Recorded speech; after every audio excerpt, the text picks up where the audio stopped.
बहुत अच्छी कथा है, ध्यान से सुनना। जो लोग भगवान की सेवा में कंजूसी करते हैं ना, बहुत लोग हैं, बहुत ज्यादा लोग हैं, और हम इसी को धर्म मानते हैं। शास्त्रों में कहा है जो व्यक्ति धर्म में कंजूसी करता है उसका नाम नहीं लेना चाहिए, उसका नाम लेने से भी पाप लगता है। किसी भी धर्मात्मा व्यक्ति को कंजूस व्यक्ति का नाम नहीं लेना चाहिए। अब कंजूसी क्या है? एक लोटा दूध चढ़ाने का मन है और चढ़ा क्या रहे हैं, पूरा लोटा जल से भरा हुआ है और एक चम्मच दूध निकाल के उसमें डाल दिया, सफेद सफेद हो गया, और देखो फिर फीलिंग क्या आ रही है पता है? फीलिंग क्या आ रही है? फीलिंग आ रही है मैंने ना दूध से अभिषेक किया। अच्छा एक बात बताओ, बाबा इतना भी नहीं जानते कि इसमें दूध ज्यादा था कि पानी? ये बाबा ने आंख बंद कर रखी है?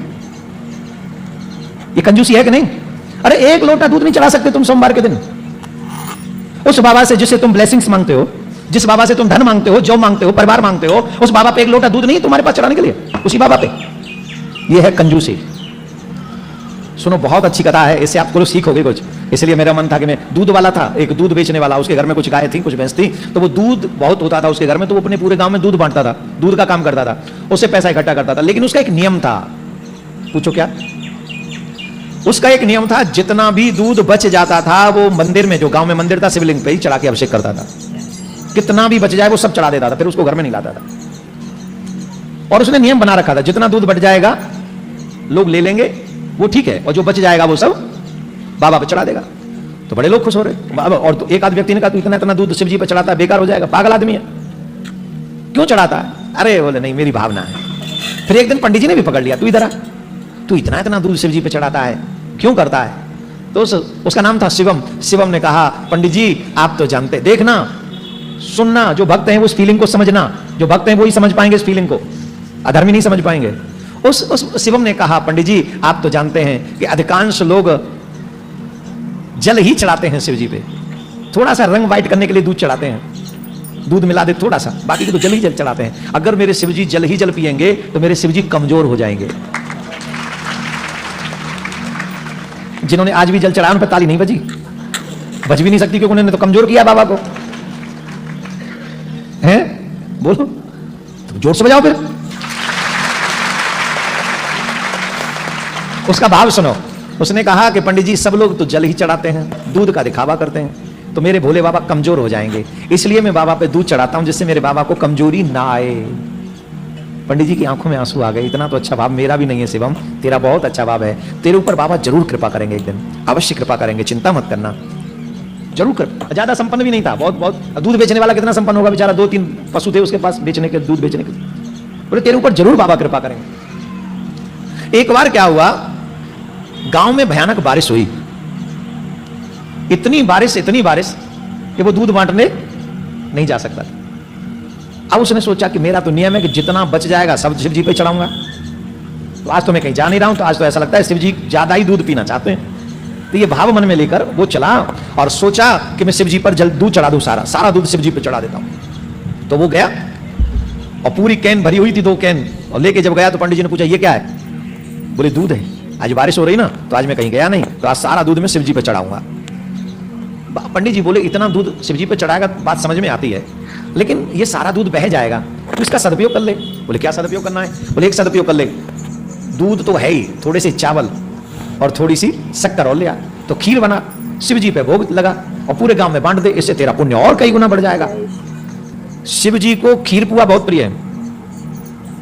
क्या हम जब वृंदावन में थे ना, जब से पुराण कर रहे थे, जैसे हमने पढ़ा और हमको इतना अच्छा लगा कि शिव जी को खीर पुआ बहुत पसंद है। श्रावण में तो स्पेशली, तो अगर ज्यादा ही कृपा चाहिए हो ना बाबा की, अपने हाथ से खीर बनाना, कहीं ऐसा नहीं खीर पुआ भी बाजार से खरीद लाओ, शॉर्टकट करते हैं हमारे भगत लोग हैं, शॉर्टकट नहीं, अपने हाथ से खीर बनाना, अपने हाथ से पुआ बनाना, और आखिरी सोमवार के दिन भोग लगा देना शिव जी का, बहुत जल्दी सफलता मिलेगी तुम्हें जीवन में, और श्रद्धा से बनाना अपने हाथों से। तो बोले ये बात ठीक है कि हम खीर बनाते, तो उन्होंने खीर बनाई अपने हाथ से, खीर बनाकर बाबा को भोग लगाकर पूरे गांव में बांटी। तो जब इसने खीर पूरे गांव में बांटी, बाबा को भोग लगाया, तो मां पार्वती ने देखा अचानक से बाबा के अधरों पे खीर लगी हुई है, खीर लग रही बाबा के अधरों पे, होठों पे। सोमवार है, ऐसी कथा कहीं सुनने को मिलेगी? कथाएं भगवान से प्रेम कराती हैं, इसलिए कथा जरूर सुननी चाहिए। अच्छा, हम और आप यहां बैठे कथा सुन रहे, कितने लोगों को आप देख रहे हैं यो और यो दिख रहे हैं? क्या ये हिंदू नहीं है? ये सनातनी नहीं है?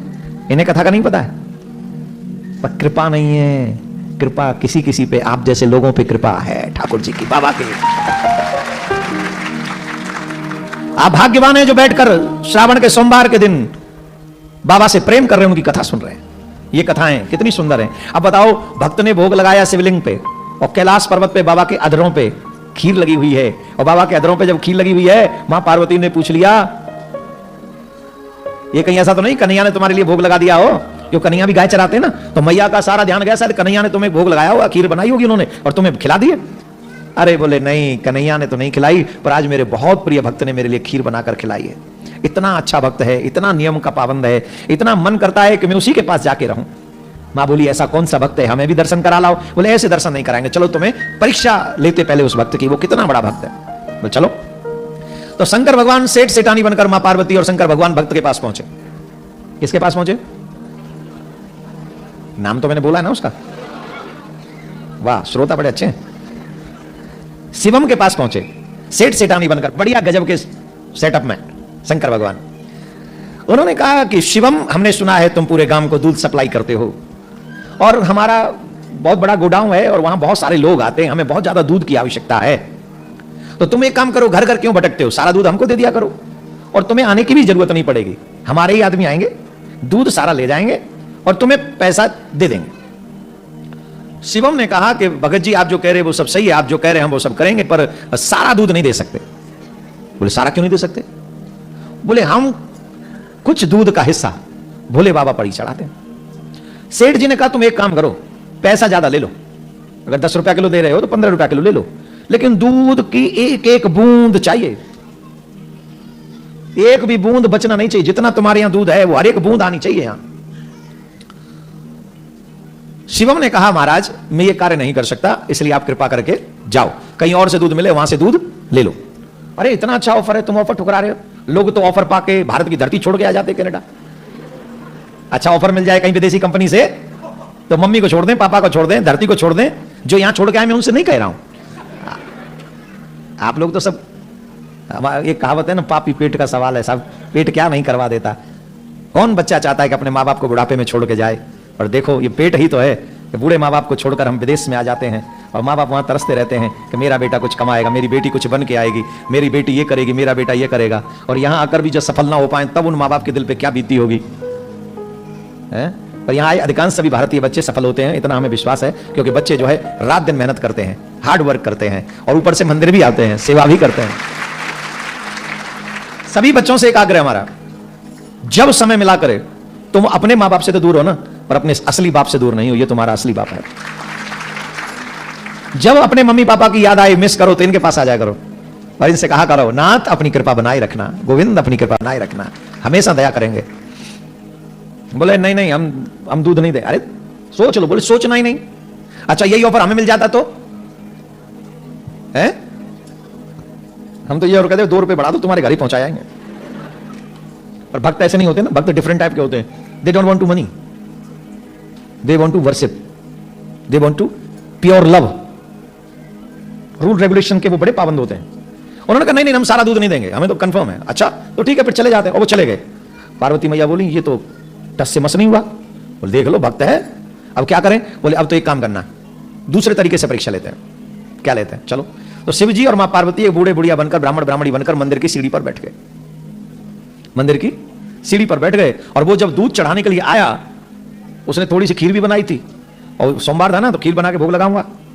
तो दूध और खीर लेके जा रहा था तो सामने से बूढ़े बुढ़िया वहां बैठे हैं, रो रहे हैं, अरे हमारा कोई नहीं है, अरे हमारा कोई नहीं है। तो शिवन ने पूछा क्या हुआ, क्यों रो रहे हो, आप मुझे बताओ, हो सकता है मैं आपकी कोई सहायता कर दूं। अरे तुम हमारी क्या सहायता करोगे, हम बड़े दुखी हैं। पर बात क्या है? बोले 3 दिन से कुछ खाया नहीं हमने, कुछ भी खाने को नहीं मिला हमें, अगर और कुछ नहीं मिला तो हमारे प्राण निकल जाएंगे। तो उन्होंने कहा इसमें परेशान नहीं होइए, ये दूध में लाया हूं, ये खीर लाया हूं, आप ही ले लीजिए। ये दूध किस लिए लाए थे? बोले शिव जी पे चढ़ाने के लिए। तो तुम्हारे आज ही चढ़ाने आया, एक नियम है। बोले मेरा हर दिन का नियम है, जो दूध बच जाता है वो तो मैं जाके शिव जी पे चढ़ाता हूं। बोले अगर आज नहीं चढ़ाओगे तो तुम्हारा नियम टूट जाएगा, परीक्षा ले रहे हैं ना, तुम्हारा तो नियम टूट जाएगा। बोले मेरा नियम नहीं टूटेगा। बोले क्यों नहीं टूटेगा, जब आज दूध नहीं चढ़ाओगे तो नियम टूट जाएगा। बोले नहीं, जैसे मैं शिव का पुत्र हूं वैसे तुम भी शिव के पुत्र हो। अब मैं शिवलिंग पर न चढ़ाकर अगर शिव के पुत्र के प्राण बचा लेता हूं तो इसमें तो शिव जी और ज्यादा प्रसन्न होंगे मेरे ऊपर। मैं शिव के पुत्र का प्राण बचाऊंगा, पुत्री का प्राण बचाऊंगा। तो आप ये ग्रहण कीजिए, शंकर भगवान बड़े प्रसन्न हुए, बड़े प्रसन्न हुए, इतने प्रसन्न हुए कि उसी समय वहां पर प्रकट हुए और कहा कि हे शिवम, हम तो तुम्हारी परीक्षा लेने आए थे, बताओ तुम क्या वरदान चाहते हो, तुम जो वरदान चाहोगे हम तुमको दे देंगे। तब शिवम हाथ जोड़कर कहता है, मुझे आपके दर्शन हो गए, इससे बड़ा वरदान और क्या प्राप्त हो सकता है। अरे कुछ मांग लो, मैं तुम्हें इंद्रासन दे सकता हूं, मैं तुम्हें अपने लोक में वास कर, तुम्हें जो चाहिए सो ले लो। उसने एक ही बात कही, मुझे आपसे कुछ नहीं चाहिए, अगर आप देना चाहते हैं तो सिर्फ अपने चरणों की भक्ति दे दो, मैं कभी भी आपका नाम न भूलूं, आपकी सेवा जब तक मेरी श्वास रहे तब तक मैं आपकी सेवा करता रहूं, बस ऐसा आशीर्वाद दे दो, ऐसी कृपा कर दो। और महाराज शंकर भगवान भी कहने लगे, मैं तो तूने अपना ऋणी बना लिया। ऐसा पहला भक्त है जो कुछ मांग नहीं रहा। आप समझ लेना मेरे प्यारे, हम लोग नकली दूध चढ़ाकर असली डॉलर मांगते हैं, और वो असली दूध चढ़ाकर असली शंकर भगवान कुछ मांगता ही नहीं उससे, कि सिर्फ चरणों की भक्ति दे दो। इसका नाम है भक्ति, इसको कहते भक्ति।